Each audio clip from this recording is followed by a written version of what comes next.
In this session, we discuss the different bus cycles used by Intel 8086 and the timing diagram associated with each type of bus cycle. Normally, the speed of the CPU is related with the clock cycle. Clock cycle can be represented as a graphical picture representation also. It is the basic unit of time for a computer. A T state is measured from the falling edge of one clock pulse to the falling edge of the next clock pulse. Normally, a clock pulse is represented like this, and this is the rising edge, this is the falling edge.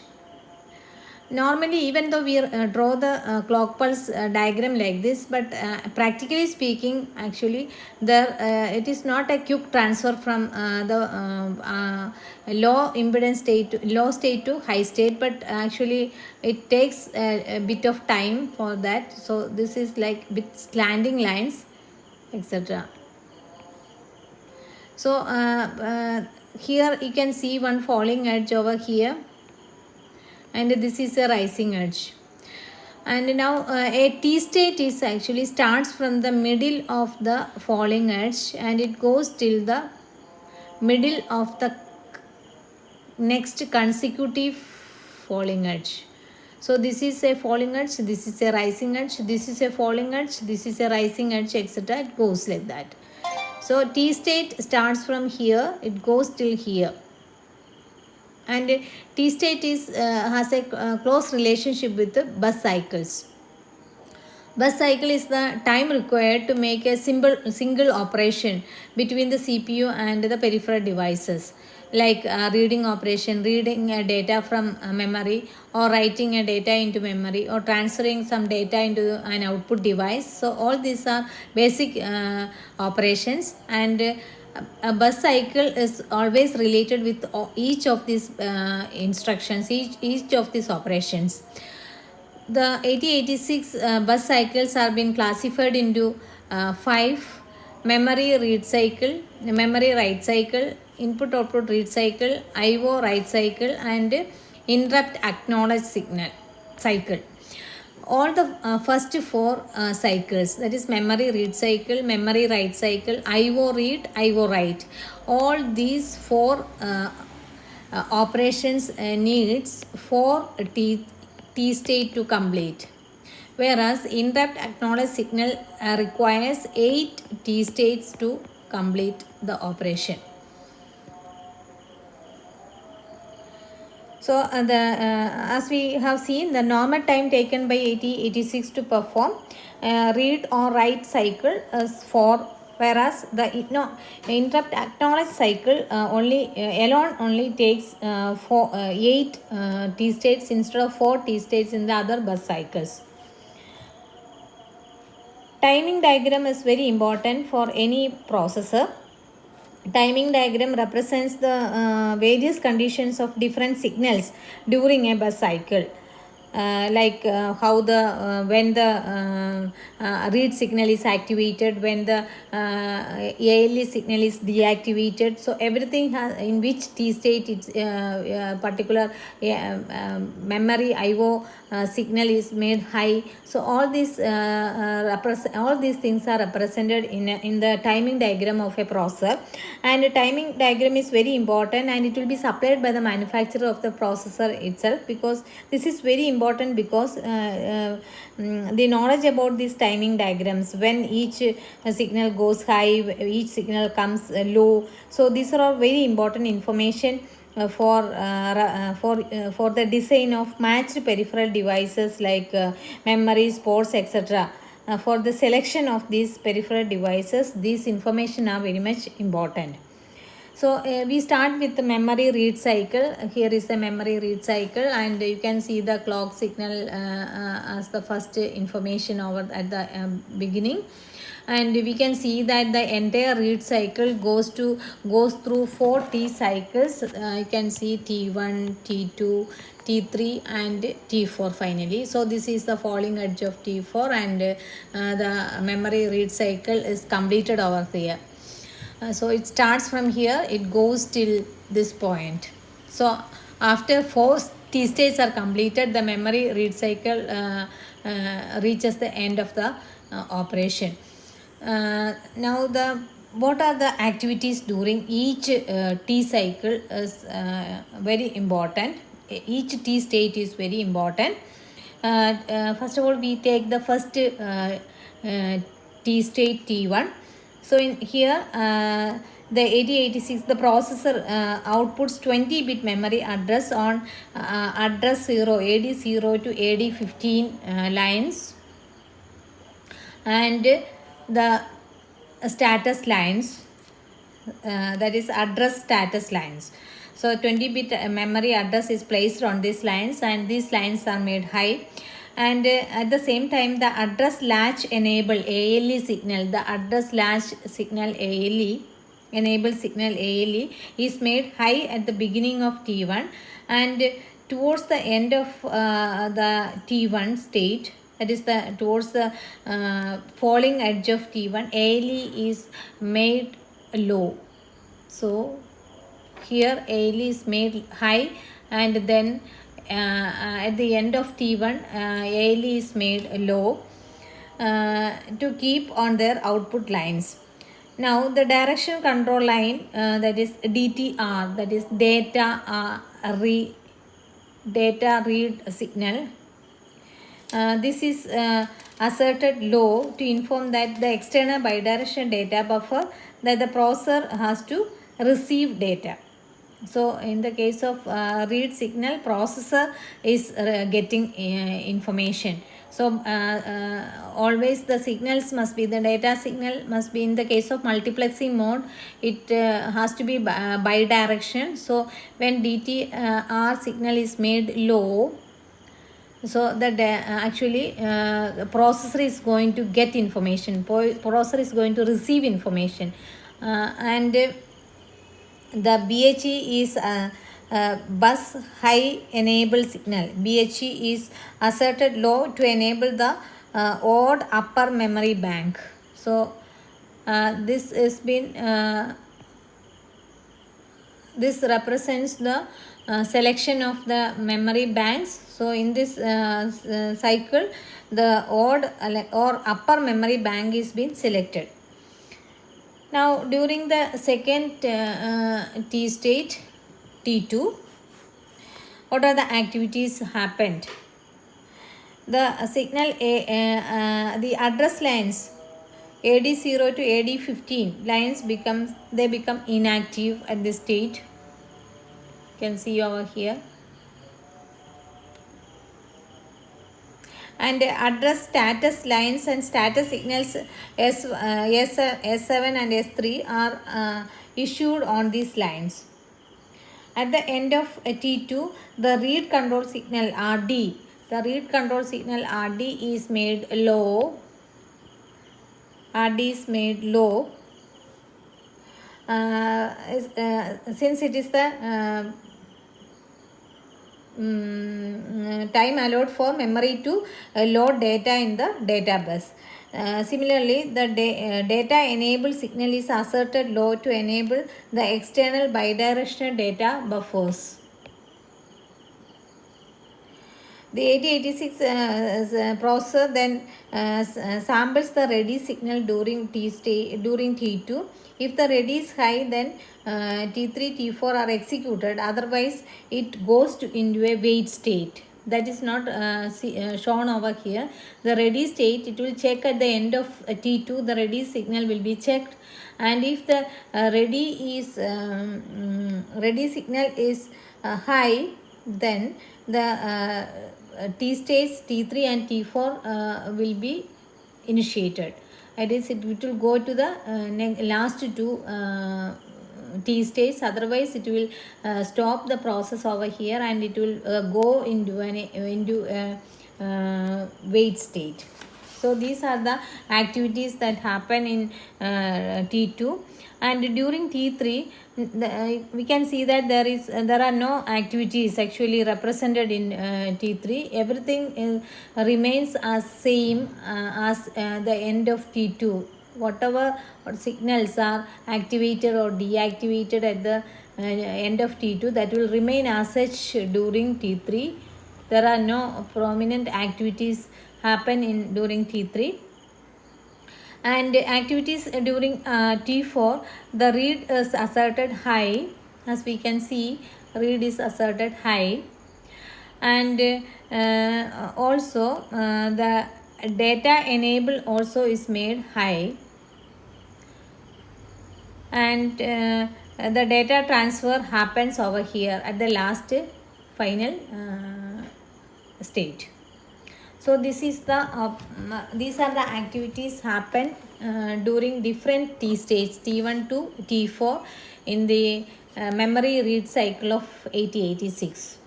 Similarly, you can see the memory write cycle, that is an instruction for writing some data into memory by the processor. Now, what are the differences? Instead of a read signal, we have a write signal over here.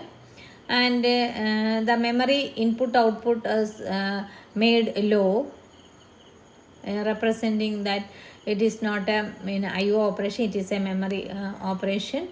And all others are almost same, whereas you can see that the first activity is ALE is made high, the address latch enable is made high, and the different states are being T states are being continued. And the ready again at the end of T2, the ready state is checked, and it will go into a wait state if the ready is not high.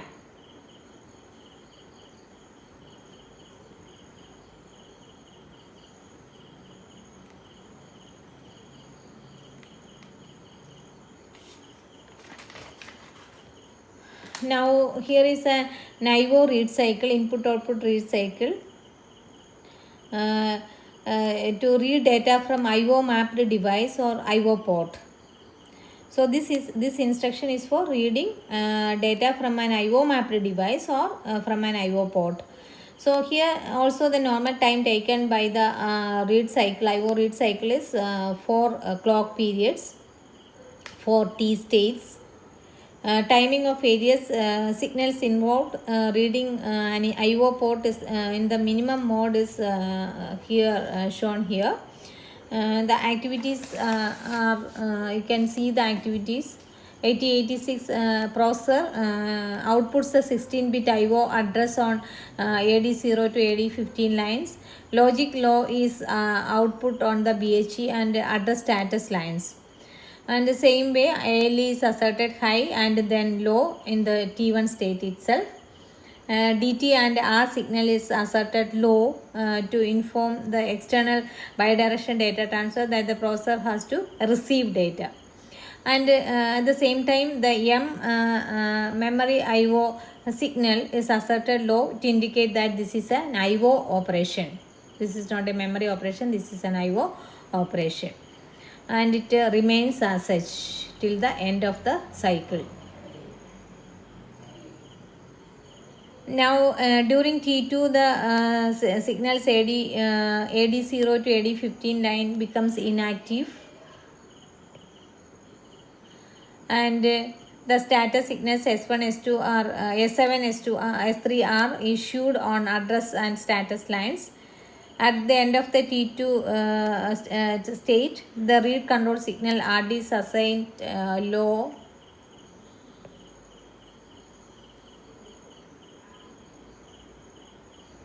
And 8086 again samples ready signal at the end of T2 here. At the end of T2, if the ready signal is high, it will enter into T3 and then T4 state. Otherwise, it will wait over here for the ready signal to be high. Now in the T3 state, as we have seen in the previous two bus cycles, all the no prominent activities happen during T3, and all the signals remain as such at the end of it was in the case of T2. And last state T4, the RD is assigned high and data enable also becomes high. So this is IO read cycle, and instead of RD signal in IO write, we use a write signal. And here also we have 4 T states.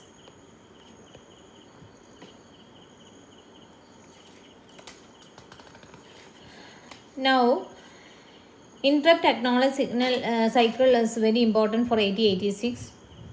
This cycle is executed in response to an interrupt request from a device. The interrupt request is received using INTR pin, and then this cycle is initiated. In interrupt acknowledge cycle is been initiated. Now major difference between interrupt acknowledge cycle and other cycles are, here we have 8 T states starting from T1, T2, etc. T8. 8 T states are embedded in interrupt acknowledge cycle. And one of the major signal used here is INTA, interrupt acknowledge signal. And as we can see, the address slash enable is made high during the first T cycle. So this is the same as in every memory cycle, in every bus cycle, the ALE is high during the first T, and here you can say that it is again made high in the at the end of T4 or at the beginning of T5.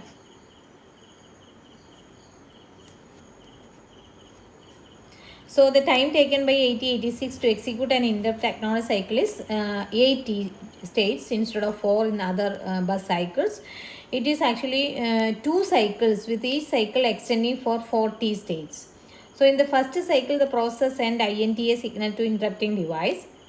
To inform that the acceptance of the interrupt. In the second cycle, the processor is requesting for the interrupting device to supply all the other information regarding the interrupts, like interrupt type number or pointer and read type number from the interrupting devices, etc. So this will happen in the second set, that is from T4 to T5 to T8. The timing of various signals during interrupt acknowledge cycle is minimum mode as shown in figure here. During T1 of both the cycles, AL is made high and low, which results in loading a junk value in address latches. So during T1 of first cycle, DTR, memory IO and S3 are asserted low. DTR is asserted low to inform that data buffer that the processor has to receive data. The memory IO is asserted low to indicate IO operation. The S5, status 5 is asserted low to inform that peripheral device that the interrupt system is disabled. Actually, S5 is the status of interrupt flag. Now, in both the cycles of INTA, in both the cycles, the INTA is asserted low during T2 and then high during T4. So in the second cycle, then when INTA is low, the processor expects the 8-bit interrupt pointer on the lower 8 lines of address 0 to address 7. That is very important. Address 0 to address 7. Here the information regarding the interrupt from the device will be received on the AD lines, address 0 to address 7 lines of the data bus, and this happens from the from T6 to T8 towards the end of the bus cycle. So the time allowed to the interrupting device to load the pointer is the time during which INTA remains low. That also is to be noted. So when the interrupt pointer is placed back on the data line, the INTA signal is lowered.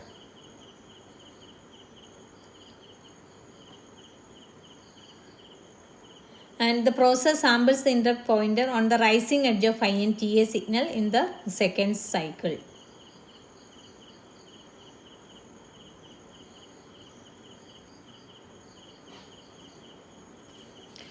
Or we can say that actually this has been divided into two cycles. First cycle starts from T1 to T4, second cycle from T5 to T8.